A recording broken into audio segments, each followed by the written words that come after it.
नमस्कार, आपके साथ मैं हूं साक्षी जोशी। सत्यमेव जयते में आज उस सबसे बड़े झूठ के बारे में सत्य हम बताएंगे जो इस बीच में इस पूरे साल हमने सबसे ज्यादा एक कम्युनिटी के साथ किया है, देश के मुसलमानों के साथ। क्योंकि तबलीगी जमात को हमने लगातार जिहादी कह के, आतंकवादी कह के, पाकिस्तान परस्त होकर कह के, गद्दार कह के, कोरोना जिहादी कह के, कोरोना को फैलाने वाला कह के हमने देश के मुसलमानों को भी इतना डिमोनाइज कर दिया कि उन लोगों के लिए उस दौर में और बल्कि आज भी सड़क पर निकलना कितना मुश्किल कर दिया गया इस देश के अंदर। कभी सोचा इस बारे में? थोड़ा भी अगर थोड़ी सी भी शर्म हम सब लोगों में होगी ना तो हम कान पकड़ के कम से कम माफी जरूर मांगेंगे। आपने किया या नहीं किया, हमने किया या नहीं किया, लेकिन अगर उसका पार्ट भी थे, उसको होता हुआ भी हमने देखा है, तो हम सब इसमें शामिल हैं। कैसे? सबसे पहले तो मैं आपको यह बता दूं कि किन किन न्यूज चैनलों को, किन किन अखबारों को माफी मांगने की जरूरत है ना। ये थोड़ा सा काम हम आसान कर देते हैं आज। वो इसलिए कर देते हैं क्योंकि हम तब से कह रहे हैं कि कोर्ट के वर्डिक्ट के बाद अब इन सबको माफी मांगनी चाहिए, न्यूज चैनल्स को माफी मांगनी चाहिए। लेकिन कौन है ये लोग? आज इनको जरा बेनकाब कर ही देते हैं, इनका एक एक करके चेहरा दिखा देते हैं आप।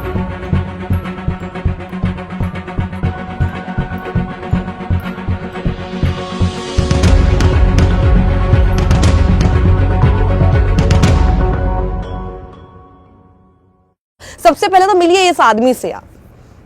दिन भर देश में सिर्फ और सिर्फ नफरत जहर फैलाने वाला ये आदमी जो कहता है अपने आप को एडिटर, कहता है अपने आप को जर्नलिस्ट, लेकिन जर्नलिज्म का जे भी इसके किसी काम में कहीं दिखाई नहीं देता।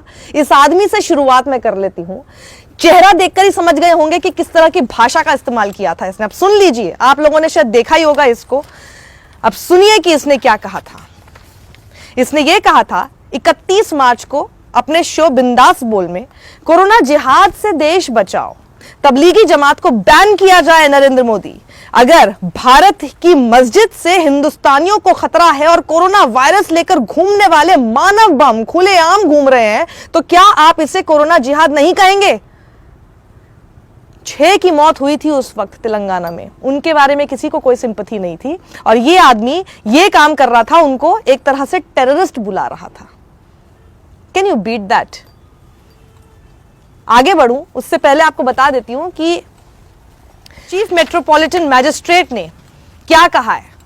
यह कहा है कि ये जो 36 फॉरेन नेशनल्स को तबलीगी जमात से जो जुड़े हुए, जिनको बंद करके रखा हुआ था, ये सब बकवास है। ये किसने, क्यों, आपने कैसे बंद किया? और साथ ही आपको बता दूं, आईओ इंस्पेक्टर सतीश कुमार और एसएचओ मुकेश वालिया को खूब लताड़ा है कोर्ट ने और यह कह दिया है कि आपकी तो बात पर विश्वास करने लायक ही नहीं है। क्योंकि एक तरफ आप ये कह रहे हैं कि आप रोज मरकज जा रहे थे, राइट? उन्होंने कहा कि आप मरकज जा रहे थे, लेकिन आप ही को एक्चुअल नंबर ऑफ पर्सन्स भी नहीं पता है। अगर आप रोज मरकज जा रहे थे तो आपको एक्चुअल नंबर ऑफ पर्सन्स पता होना चाहिए था, लेकिन आप झूठ बोल रहे हैं कि आप रोज मरकज जाते थे। और अगर आप झूठ बोल रहे हैं आप मरकज जा रहे हैं, तो आप उन लोगों की पहचान कैसे कर सकते हैं? और बहुत बड़ी बात कोर्ट ने यह कही है अपने जजमेंट में कि आपने किसी को पहचाना नहीं, किसी की टेस्ट आइडेंटिफिकेशन परेड नहीं की। ये तो किसी का, एक आम आदमी को भी पता है कि टेस्ट आइडेंटिफिकेशन परेड किसी भी अक्यूज की करनी ही होती है। बिना उसके आपने लगभग 2500 लोगों में से 900 से ऊपर लोगों को ऐसे ही पहचान लिया? नहीं, कोर्ट ने यह माना है और कहा है कि आपने गृह मंत्रालय की तरफ से प्रोवाइड की गई लिस्ट के आधार पर चेरी पिक कर लिया कहीं को, जो उस वक्त थे भी नहीं। उस कहे हुए उस समय के अंतराल में वो वहां पर मौजूद भी नहीं थे। कितना बड़ा घोटाला था ये! क्यों किया गया? किसके कहने पे किया गया? गृह मंत्रालय का इसके अंदर क्यों इन्वॉल्वमेंट था? क्या ये एक तरह से एक धर्म को डिमोनाइज करके अपनी जो खामियां थी, जो आप हैंडल नहीं कर पा रहे एक पैंडेमिक के समय पर, आपने उसको छुपाने की कोशिश की और उसका हथियार एक तरह से आपने बनाया? सारे न्यूज चैनल्स और अखबार को, पूरी मीडिया मशीनरी से उसका इस्तेमाल किया गया।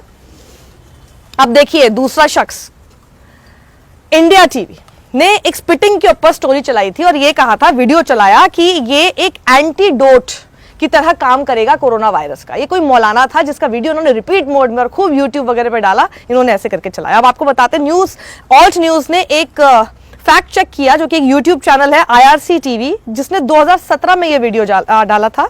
ये मौलाना का नाम है फैज सईद और ये बता रहे हैं 2017 में याद रखिएगा, तब कोई कोरोना नहीं था।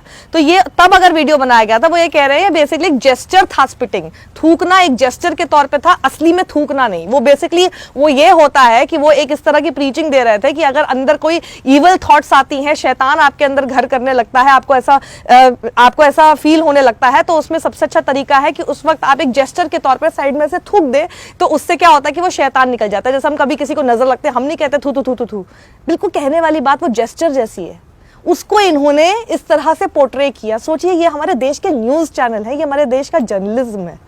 बताइए, तीसरा number TV9 Bharatvarsh. TV9 Bharatvarsh ने एक वायरल वीडियो चलाया था मुस्लिम वेंडर का, आपको याद होगा, जो कि अपने अंगूठे को उस वक्त लिक कर रहा था और फ्रूट्स बेच रहा था। इस तरह का एक वीडियो आया था और ये कहा गया था कि ये कोरोना अपराधी है और ये जानबूझकर ऐसा कर रहा है, बिना ये सब चीजें देखे कि आपने ये देखा भी कि ये कब का वीडियो है। कोई भी कुछ भी व्हाट्सएप पे वायरल आ जाता है, सब व्हाट्सएप यूनिवर्सिटी के छात्र बने हुए हैं। मध्य प्रदेश की सरकार ने, मध्य प्रदेश की पुलिस ने वहां पर FIR भी कर दी उस आदमी के खिलाफ जिसका नाम शेरू खान था। पता चला कि ये वीडियो तो फरवरी का है। फरवरी में तो हमारा देश भी पैंडेमिक से नहीं लड़ रहा था, ये तब का है, लेकिन उस वेंडर को जरूर पता है कि कोरोना कैसे फैलाना है। ये इनका हाल है। चौथी जिसने गलती की और जिसको अब माफी मांगनी चाहिए, दोबारा से सुरेश चौहान के आ गए। उसी शाम को जो मैंने आपको पहले बताया, उस दिन उन्होंने कोरोना जिहाद के नाम से शो चला दिया। अब देखिए, जी न्यूज का ताल ठोक के, बड़ी ताल ठोकते हैं ये। इन्होंने वसीम रिजवी को बिठा लिया, जो कि चेयरमैन है यूपी शिया वक्फ बोर्ड के, जो पता है सबको कि बीजेपी की लाइन बोलते हैं। उन्होंने वहां आके बिना किसी सबूत के आके क्या क्लेम कर दिया, क्या दावा कर दिया कि कोविड-19 हैड बीन डेवलप्ड अमंग तबलीगीज। कोविड-19 जो है उसको डेवलप किया गया है तबलीगियों के बीच में, and they had sent out across India, और इनको भारत में भेजा गया है कि इनको कोरोना वायरस हुआ और उसके बाद इनको जानबूझकर भारत में भेजा गया है ताकि इस देश में ज्यादा से ज्यादा मौतें कराई जा सके। ये बिना किसी तथ्य के आधार पे इन्होंने ये बात क्लेम कर दी और ये सब लोगों ने उठा ली, और इसी के नाम पर आप लोगों को दिन भर भड़काया गया, बरगलाया गया। क्या दिल्ली को इटली बनाने की साजिश जी न्यूज ने चलाया? ये क्या दिल्ली को इटली बनाने की साजिश? क्या देश में कम्युनिटी ट्रांसमिशन की साजिश रची जा रही है? ये तो सवाल चल रहा था चैनल पे, लेकिन जो एंकर था वो एक कदम आगे था, उसने सवाल भी नहीं रखा, उसने तो सीधे क्लेम कर दिया, हाँ दिल्ली को इटली बनाने की साजिश हो रही है। और उनके बॉस सुधीर चौधरी एक कदम और आगे रात को आ जाते हैं। रात को आके क्या बोलते हैं? पूरे देश से गद्दारी की है इन लोगों ने, गद्दार हैं ये। सुधीर चौधरी, माफी मांगो, माफी। अर्नब, इसे कैसे भूल सकते हैं हम? अर्नब, अगर कहीं पे भी पाप हो रहा हो उसमें अर्नब ना हो तो फिर कैसे हो सकता है? उन्होंने भी यही किया, ये जानबूझकर किया जा रहा है। अपने वहां पे पैनल पे ऐसे लोग बिठा दिए जो अपनी बात जब रख भी रहे हैं तो उनके ऊपर खूब चिल्लाता रहा, आप लोग गद्दार हैं, आपका क्या लेना देना है, पाकिस्तान परस्त हैं, वो सारी जितनी बातें सब आते हैं, ये सारे शब्द एक साथ आ जाते हैं, टुकड़े टुकड़े पाकिस्तान, है ना, गैंग, ये सब चीजें आ जाती है। जी न्यूज ने शो किया जिसपे देखिए किस तरह की लाइन लिखी थी, ताली थाली के देश में थूक वाला जिहाद क्यों? लाइन अच्छी है ना, कितनी घटिया है। अब देखिए अगला नंबर इंडिया टुडे का भी स्टिंग कर दिया था इन्होंने 10 अप्रैल को।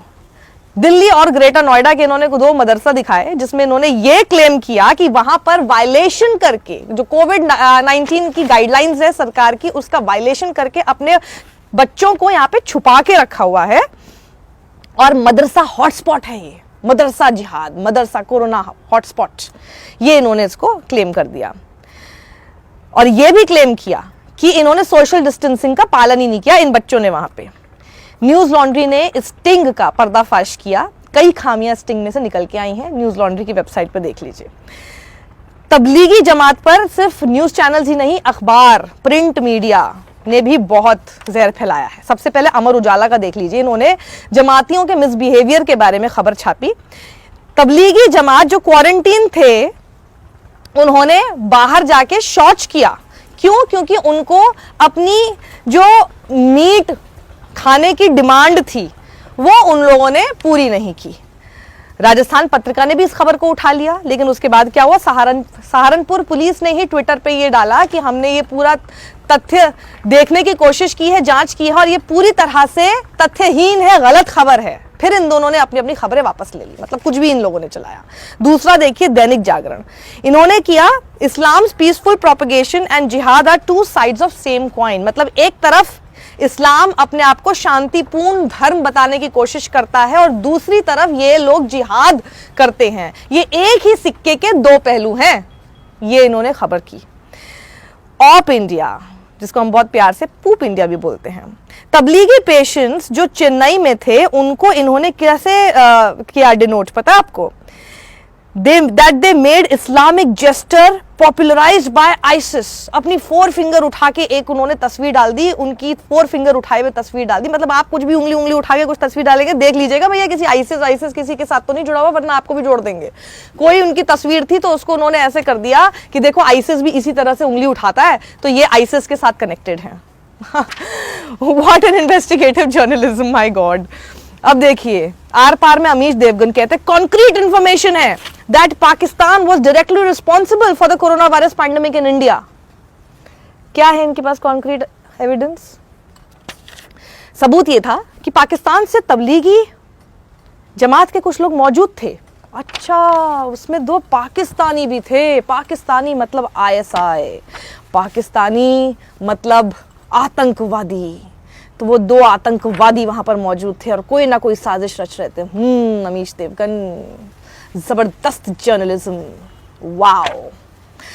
तो अब ये देखिए, वैसे तो लिस्ट बहुत लंबी है, मैं थक गई हूं। अब आपको बताऊं इस हमाम में सब नंगे हैं, सब कोई नाम ले लीजिए चैनल का, हर channel, ABP news, Republic Bharat, Republic TV, Zee news, Aaj Tak, India today, India TV, मैं कहाँ तक नाम लूं, सब इसमें शामिल हैं। लेकिन आज जब माफी मांगने की बारी आई है, सब जैसे अपना पाप करके कहीं साइड हो गए हैं, कहीं चले गए हैं और इनको कोई फर्क नहीं पड़ता। ये रात को वैसे ही सो रहे हैं, इनको कोई फर्क नहीं पड़ रहा। सबसे बड़ी चिंता की बात तो मेरे लिए ये है कि आपने इतनी बड़ी गलत खबर आपने दिखा दी। गलत ही खबर नहीं है, आपने पूरा डिमोनाइज करके रख दिया लोगों को, एक धर्म के लोगों को। Just imagine if this happens with you और me. I cannot actually imagine this कि आप घर से बाहर निकले, आपके कपड़ों, आपकी लुक को देखकर ही कोई आपके पहले तो धर्म को पहचाने और फिर आपको देखकर ये सोचे कि ये तो कोई वायरस लेकर फैल रहा है। उस समय पर सोशल मीडिया पे किस तरह की पोस्ट लोग लिखने लग गए थे, समझदार लोग तक लिखने लग गए थे, वो तक मानने लग गए थे कि खाने में थूक कर देते हैं। आप सोच सकते हैं how much we have demonized one community, how much. बचपन से लेके आज तक एक तो कोई आपका मुसलमान दोस्त होगा ना, एक तो कोई होगा जिसके घर पे कभी तो आप ईद पर गए होंगे, कोई तो होगा जिसने कभी तो आपको मीठी सेवइयां आपके घर पे भिजाई होंगी, या कोई तो होगा जो शायद आपकी माँ अपने घर पे दिवाली पर बुलाती होगी कि बेटा ईद पर मेरा बच्चा तुम्हारे घर आता है तो दिवाली पर तुम जरूर आना। कोई तो होगा जिसको शायद कभी राखी भी बांधी होगी, कोई तो होगा, उसी को याद कर लो। आपने उसके साथ बहुत बड़ा अपमान किया है। अगर आपके मन में थोड़ी सी भी शर्म है ना, आपने किया या नहीं किया, इसको ठीक कर सकते हैं तो करने की कोशिश कीजिए, वरना वो दिन बिल्कुल दूर नहीं है। जैसे आज मुसलमानों के बाद अब सिखों के बारे में क्या क्या कहा जा रहा है, वो दिन दूर नहीं है जब आप भी उस फेहरिस्त में होंगे। और उस वक्त let me remind you once again, बहुत देर हो चुकी होगी, सॉरी। और उस वक्त मुझे आपसे कोई सिंपैथी भी नहीं होगी, बिल्कुल नहीं होगी, क्योंकि हम लगातार बताते रहे उस वक्त जागने का क्या फायदा जब आपके ऊपर बीती। उस वक्त जागिए ना जब दूसरे के साथ हो रहा है, तब हम कहेंगे ना कि हाँ कुछ तो है दम आपके अंदर। सोचिएगा इस बारे में जरूर। सत्यमेव जयते। Like and subscribe, do share this. Thank you.